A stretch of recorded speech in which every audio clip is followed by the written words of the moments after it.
Hello, guys. Welcome to the live. Thank you very much. First, you guys to be on. I want to hear from you. If you have anything to say, you can put it in the comment section. Um, do all to share the link as well in your groups wherever you are. Do all share the links as well to the live. Let other people join in. Let's have a quick conversation. Raise Arsenal is the best club in the whole universe. Wow. Well, you have a very good point. I have a couple of friends that are Arsenal fans, so that's not bad. Kathy Land says Chelsea. Yeah, of course, Chelsea is also like a top club. So yeah, guys. So in today's live, I have a lot of things to talk about. I'm going to delve into a lot of things, guys. So if you are here, thank you very much. Do all to share the link to the live. Do all to share the link to the live. For those in Ghana, do all share the link in the live. Share the link in the live. Share the link in the live. If you're not subscribed to the channel, this is Fiifi-Manfred on YouTube. It's the best football tactical analysis channel for you. We do a lot of post and pre-match analysis. We talk about everything in there in football. And today there are a lot of stuff on the agenda on the list. The Euros, Gary Southgate has failed. Yesterday was a very, very bad day for English football, and it tells you that there is nothing that's going to go on well for them. If I were the English FA president, I'm sacking Gary Southgate yesterday. It was a poor show. Germany under Julian Nagelsmann look like they're doing things right again, and then you look at the other side of the conversation, France and DJ Deschamps. I think that DJ Deschamps also has this issue. So thank you very much, guys. We'll get into it very, very well. Kylie Walker injury is bad for City. That's true. Thank you very much, guys. We are 13 on. Do all to share. Please share the link. Thank you very much. Share the link. Share the link to any group that you are in. It's a Palm Sunday here in Ghana. So if you're in Ghana, happy Palm Sunday, everybody. Do all share the link to every group, like, and then let me hear from you. There's all 17 people, guys. I want to see your comments in there. I want to see your comments in there. Give me a thumbs up, and then the like over there. And I want to see your comments so that we start a conversation quickly. We delve into all the specific things that we have to talk about here on Fiifi-Manfred on YouTube. So I want to see your comments in there. What do you make of every other thing? So, guys, thank you once again. Fiifi-Manfred on YouTube. Over here, we do the best in football tactical analysis, and I put together exactly what I want to talk about today. So we'll take it one after the other. We'll delve into all of those stuff, and then we'll talk about things. So first of all, let's talk about teams like Portugal and Belgium in the Euros now, and then the kind of quality that team like Portugal. I've watched Portugal, and even before Roberto Martinez or Portugal for manager coach Portugal, I've seen his job at Everton. I saw his job at Belgium. In my opinion, one of the best tactical brains in the game is Roberto Martinez. Trust me, say Roberto Martinez is on the job as a manager.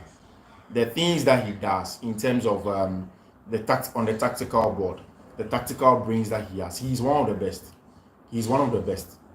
I remember when he was at Everton and Pep had just joined Manchester City. He made things tough for him. So when you watch Roberto Martinez, Belgium, now Oshes will move from Belgium to go to Portugal, and then this star-studded Portuguese side, the quality in this star-studded Portuguese side, in my opinion, it is one of the teams that you should dread going into the Euros, because she players beat said Diogo Jota, look at Cristiano Ronaldo, look at Bruno Fernandes, look at Ruben Diaz at the back, Rafael Leao, João Felix, all of these quality. For me, when you mention all of these guys, one of the players that I'm particularly scared and I always look out for is Diogo Jota. And if you're a Liverpool fan, you know, rival fans who play against Liverpool in the English Premier League consistently will tell you that one of the players at Liverpool that you should always be scared of is Diogo Jota, because for his height, he is so good in the aerial balls. He is so menacing, and he's also very unassuming as a forward. And he doesn't care where the ball is; he will get a job done. So you have players like Diogo Jota, you have the expertise of Bruno Fernandes, you of course have the legendary status of Cristiano Ronaldo. You put all of these things together with a manager that is tactically as astute as Roberto Martinez.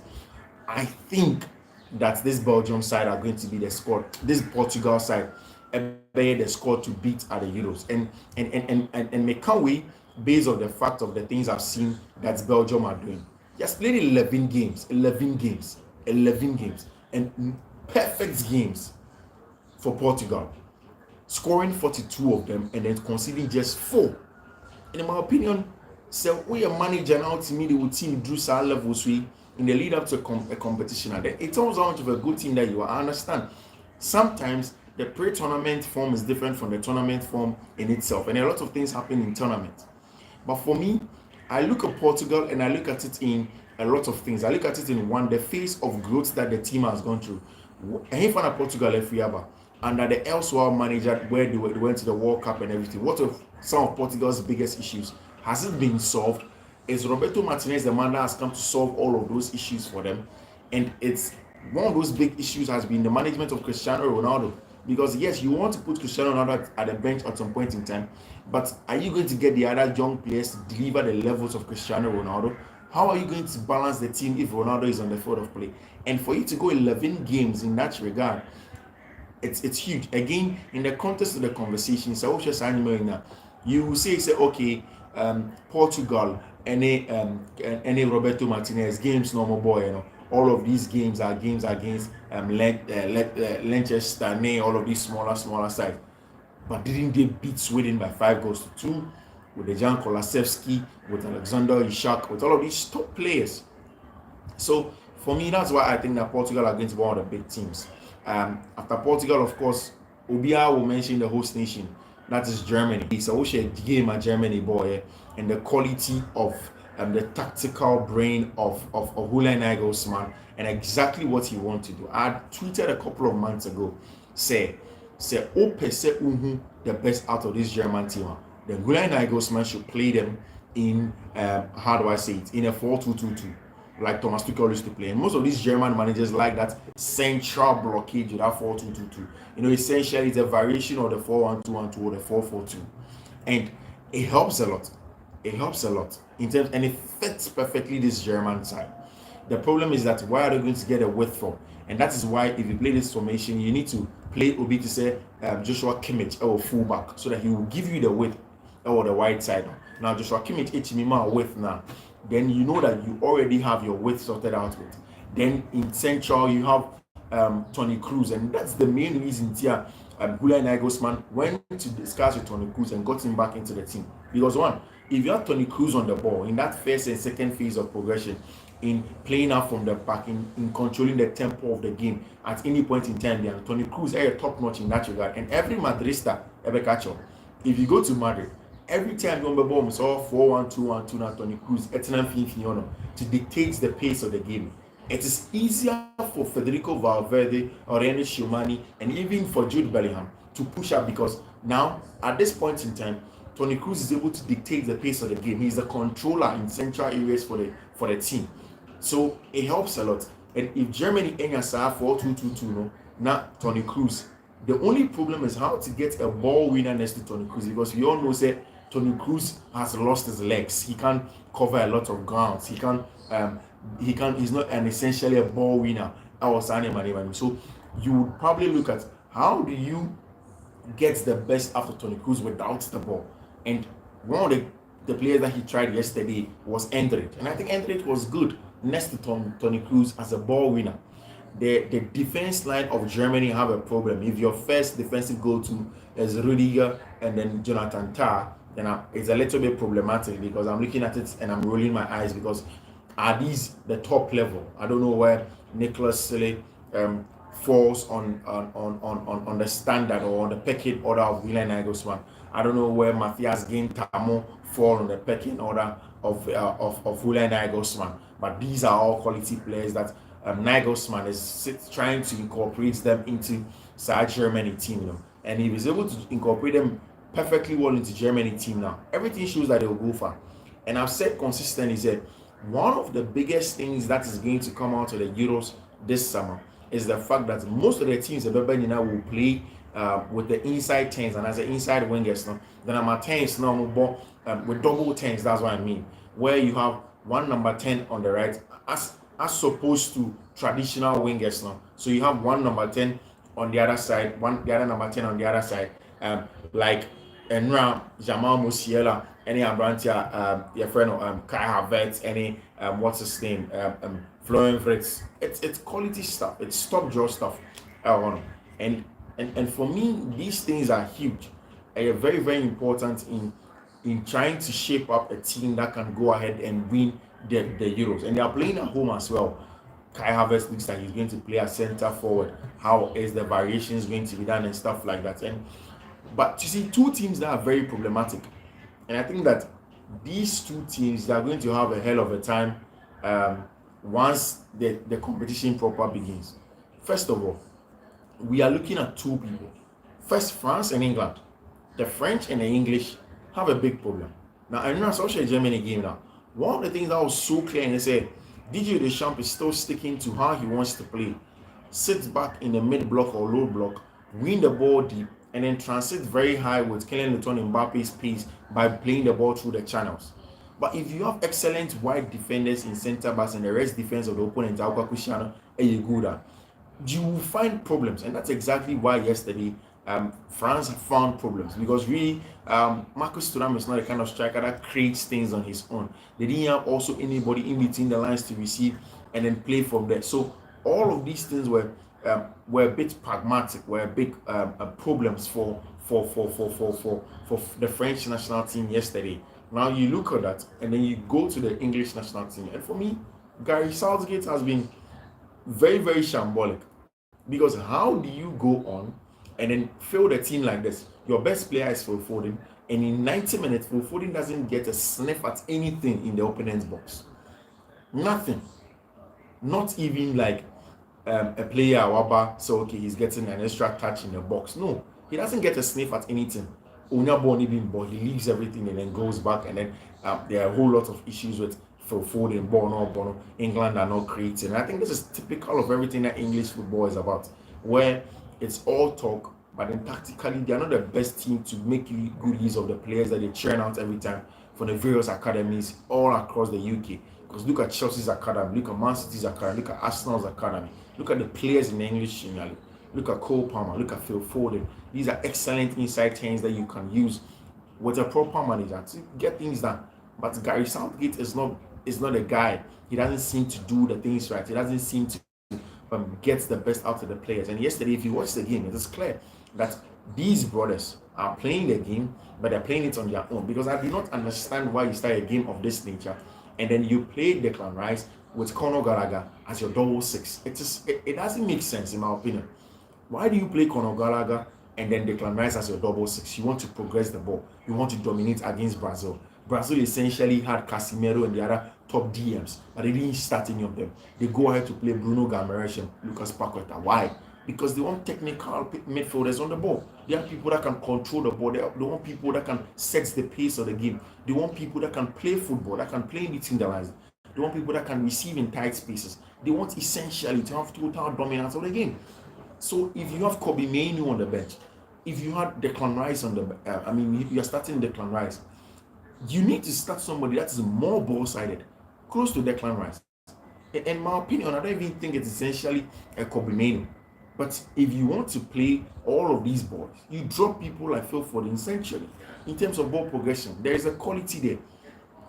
They are sports for choice, but really, Gary Southgate isn't the man. It is too flat, too pragmatic, too hinged on physicality and some one goal that Harry Maguire will end up towering over everybody from a set piece and score, and then the English team will move on from the group stages and they will go to the quarterfinals and whatnot. But when you meet teams that are very, very tactical and technical, you will not find joy. You definitely will not find joy at all when you're playing against them. And for me, those things are very, very important. You look at all of these things, and then you look at all of these stuff that are there. Now, look at even a team like Italy, and how Italy are playing under Luciano Spalletti. Spalletti is a top manager, top manager. he has quality on and off the ball. Everything that Luciano Spalletti does with the ball, without the ball, the quality he has in between the lines. Look at the kind of players that Luciano Spalletti is calling. When he even has people like Manuel Locatelli that are starting in central areas, the things that he wants from them, how he uses Jorginho, how his back three, his back four sometimes sits, how they play out from the back. All of these things are very, very important. Very, very, very important stuff that the English don't seem to get. And it's because the kind of managers that they have there are not the best. I think that there are better managers in England. I mean, the physicality is there. It's a natural trait of the English. They don't need to dwell on it every time. No, sometimes it has to be more than just physicality. It has to be more than just people having the ball and playing amongst each other and winning second balls and being aggressive. You need more than that. Conor Gallagher had no place in that game, and there was no point why yesterday Gareth Southgate should have played. I mean, that's just my preview of the Euros, and then there's pick teams that I picked to talk about in there. But there's a lot of stuff to talk about. I'm about to delve into the Chelsea news, the Real Madrid news, Arsenal news, and all of those conversations that are there. We'll talk about them into details. Of course, do stick and stay. Let us get into the conversation because there's a lot to talk about in here. Now, so Chelsea essentially, the fans in England are doing certain things that for me, I think is a little bit unheard of. In the last few years, there has been a letter that has been leaked from the media in England. Apparently, the Chelsea Supporters Union have said that they don't like what Todd Bowley and Baghdad Bali are doing because they think that they are making the club a mediocre club. They are making the club a clown club. And they call, instead of Clear Lake, they call them Clown Lake. And then they don't think that that's a good thing that the Chelsea owners are doing, which I find mind-boggling because in everything that has gone on with Chelsea, if you look at everything that has gone on with the club, in the last 2 years that they bought the club, you can understand. You can understand that this team hasn't been perfect, the owners haven't been perfect, but there is pure quality in everything that they are doing. It's a team, it's a set of owners that are developing at certain levels. There's a set of owners that are playing to the levels where they want to play. It's a set of owners that are doing some good stuff. So, I mean, I find it very, very funny that the owners of Chelsea are doing the things that they are doing, and then they are sort of wasting too much time, and then they're making things tough for the fans. I think that there is no need for toxicity as the game wears on. There is a need for the team and then the fans to be patient and then see the thing go. Chelsea has a possibility of playing the FA Cup semi-final against, the best team in the world, and possibly to play in the final. Then they can go ahead and get European places with about 11 games to go. And that's something that is commendable. If you look at it in that regard, it's something that is seriously commendable. And I think that people just need to be patient and get things done. Guys, this is where we'll draw the curtain on today's edition on Fiifi-Manfred on YouTube. I'm grateful for your time. Thank you.